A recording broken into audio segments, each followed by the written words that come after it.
Wouldn't it be nice to practice taking care of each other in our old age by doing household chores? And also practice for when you have kids by looking after them. It's a win-win, right? Susie, my mother-in-law glares at me as if to say, "What's your problem?" In the background, my sister-in-law's husband and my father-in-law Raymond are already assembling a crib without asking. Right before my eyes, preparations for moving in together are rapidly underway. My husband, looking amused, meets my stern gaze. My name is Miranda. I live with my husband, Michael. We met through work and started dating. I was always busy with work, so I didn't have any other opportunities to meet people. Michael told me he liked me from the moment we met, but I initially thought of him as just a business contact. So when he first asked me out, I was genuinely surprised. Although I wasn't initially interested in Michael, I was in my late 20s, and with a little push from friends, I decided to give dating him a try. Both of us had little experience in love, so it was an awkward date. But spending time with Michael was genuinely enjoyable. Fast forward about 3 years, and Michael and I decided to get married. We were both quite successful for being just shy of 30, and with our combined income, we bought a spacious house on a mortgage. My dream was to raise a family and have a dog here with Michael. I thought Michael felt the same way, at least that's what I thought when we first moved into the house. But about 6 months after getting married, I realized Michael no longer shared that dream. My sister-in-law Elsie got pregnant. Elsie lived nearby and would occasionally visit, but her visits increased significantly after her pregnancy. She would often show up unannounced, and I was even shocked to find her sitting at our front door after a shopping trip. When I found her, she angrily said, "How could you leave a pregnant woman waiting outside?" But I had no idea she was coming. I was already juggling a hectic life, balancing work and household chores, and adding Elsie to the mix made it unbearable. She would show up early in the morning saying, "Our washing machine is acting up, so I thought I'd bring my laundry for you to do," or come over at home with her husband and say, "We're hungry, feed us." I was at my wit's end with Elsie and consulted Michael, but he just said, "What's the big deal? Elsie is my sister and she's your sister-in-law. It's natural for her to visit." He took no action. I realized nothing would change unless I took action, so I finally told Elsie, "This is becoming a problem." I asked her to stop burdening me with chores in the early morning and to quit timing her dinner visits for when I get off work. Then Elsie left in tears, and who shows up but Raymond and Susie. We live near my in-laws because Michael suggested it would be convenient for when we have kids. That decision backfired as Raymond and Susie came over for what seemed like retaliation for how Elsie was treated. I was made to sit on the floor and was berated for being a terrible woman. I already knew these two didn't like me much. They were kind to me before we got married, but their attitude changed when I said I would continue working after marriage. They held old-fashioned views that a woman should stay home after marriage. They also cared a lot about appearances and lectured me multiple times about how my working might make people think Michael doesn't earn enough. I didn't quit my job, so they started disliking me.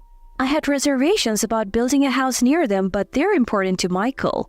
I thought their attitude might soften when they have grandchildren, so I went ahead with it. Big mistake.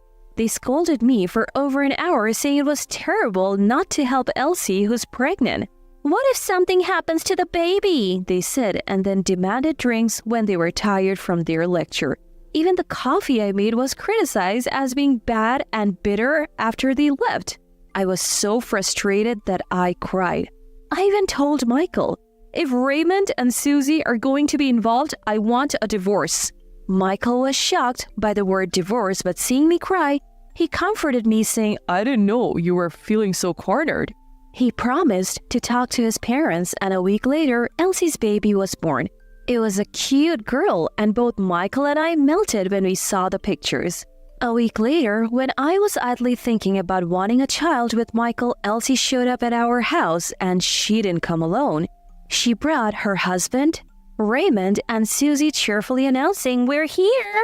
As I stood confused, Elsie's husband walked in carrying large bags and said, "We'll be counting on you from today." What?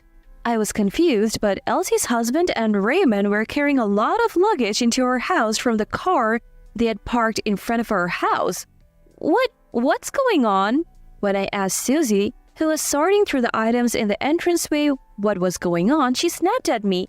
Why don't you help out? You're so clueless. Still not understanding, I went to the living room followed by Raymond and Elsie's husband carrying something large. Elsie directed them to place it near the living room window. What they pulled out of the box was a crib. Michael, what's going on? What is this?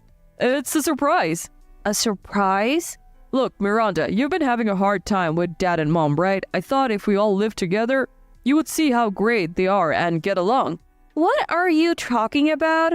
I frowned at Michael's behavior. Michael was still smiling, thinking he had done something good for me. As I took a deep breath to complain, Elsie, holding her baby, glared at me and said, What's your problem? We're family. There's no issue with us living together. So as family, Elsie will help with the household chores like I do? Of course not. I have a baby to take care of and I just gave birth a week ago. You really need to think before you speak. That's right. Besides, this living arrangement is also for your own benefit, Miranda. Before Susie knew it, she had wandered into the living room and seemed to have heard what Elsie was saying. Agreeing to Elsie's baffling remarks, Susie started to say even more incomprehensible things. Miranda, we'll have to take care of each other in our old age, and if a child comes along, we'll naturally have to raise it. That's why we agreed to Michael's suggestion to live together as practice for all that. What? So we'll practice taking care of the house for our future and also practice childcare for when you have kids. Isn't that great? No matter how many times I heard it, the response would likely be the same. I was stunned for a moment, then shot Michael the root cause of this mess a piercing glare. Michael just smiled and said, Miranda must be happy too, right? I felt a chill thinking that this man might not understand his wife's feelings or anyone else's. For that matter, he must have noticed my displeasure. Suddenly, Michael's mood soured, realizing his surprise had failed. What's the matter? You don't like it? Well, Dad, Mom, and Elsie have all decided to live here. If you don't like it, you can leave. I couldn't take it anymore. I quietly headed to the bedroom and grabbed the divorce papers I had hidden in the bedside drawer. I had prepared these papers when I previously discussed issues with Michael. I never thought I would actually use them, but their time has come. I returned to the living room and handed Michael the divorce papers. I'm leaving. I calmly made my declaration and began to prepare to leave, pulling out a large suitcase I had stored in the closet. At first, Michael was saying things like, Why? I did this for you, Miranda. But when he saw I was ignoring him, he filled in the blanks on the divorce papers and handed them back to me without a word. I took them silently and put them in my bag. While I was packing, Raymond, Susie, and Elsie mocked me, saying, Did Michael dump you? But the truth is, I'm the one who's leaving him. The ones who would be in trouble once I left were definitely Michael and his family. Convinced of this, I packed everything I needed into my suitcase and took refuge at a friend's house for a while. I couldn't impose on my friend forever, so I immediately started looking for a new place to live. I found a promising place near my work, and it took about a month to move out. During that time, there was no contact from Michael. I didn't care, as it was only natural since we were divorced, but just as I had finished moving, I got a call from Michael. When I picked up the phone, thinking Michael might have forgotten something, he blurted out, Help me. According to Michael, things at his home had gone from bad to worse. The constant crying of a baby had left everyone sleep-deprived, and fights were breaking out due to the tension. Michael and his family all disliked and were bad at housework, leading to more arguments about who should do what. As a result, chores piled up, garbage and dirty dishes accumulated, and flies began to infest the house. Moreover, Michael admitted he hadn't thought about finances and was now in a tight spot. I can pay off the mortgage on my own. The only ones working in Michael's household were Michael and Elsie's husband. But soon after moving in, Elsie and her husband had a huge fight, leading to their divorce and departure. Just like us, as a result, Michael was left to pay the mortgage originally intended to be split between the two of us. Supporting Raymond, Susie, Elsie, and Elsie's baby while paying off the mortgage would be tough. I was surprised to hear about Elsie's husband leaving, but I had always known Michael would eventually struggle with the mortgage. Still, I couldn't forgive Michael for unilaterally deciding to live together and telling me to leave if I didn't like it.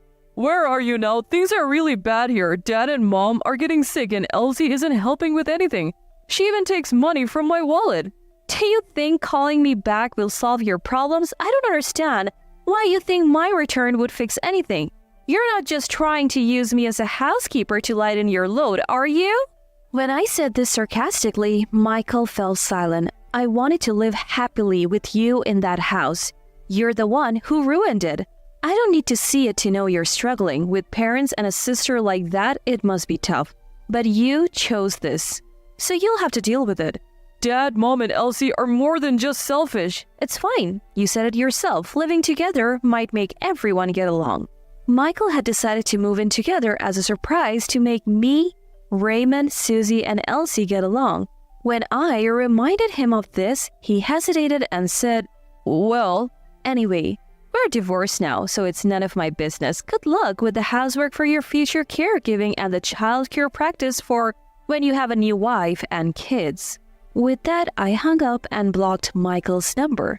I later heard about what happened to Michael and his family from a friend who had supported me during our marriage and provided a refuge during our divorce.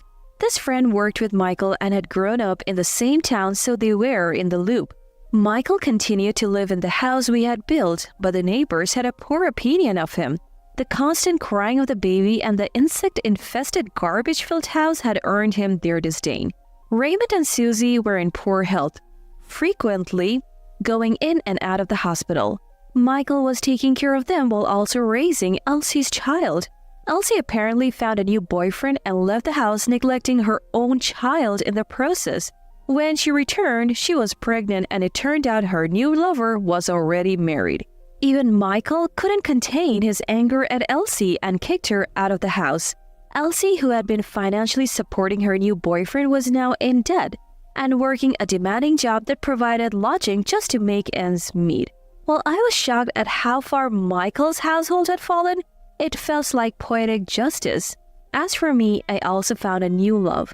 But my boyfriend is a single man, not a married one. He's gentle and kind, and his occasional endearing blunders make him all the more lovable. He doesn't mind that I've been divorced and is willing to consider marriage at a pace that suits me, given my previous fears about it. So we decided to live together first and are now cohabiting in a new apartment. His parents are incredibly kind and have already decided to move into a care facility when they're older, so as not to be a burden on us. Our wish is not to trouble our children. If you and Miranda focus on your own happiness, that's all we could ask for," said my new mother-in-law, Sandra. Her words were so wonderful, I wished I could share them with Michael and his family. Recently, my boyfriend proposed to me and we plan to get married in a few months. This time, I truly believe this marriage will lead to my happiness.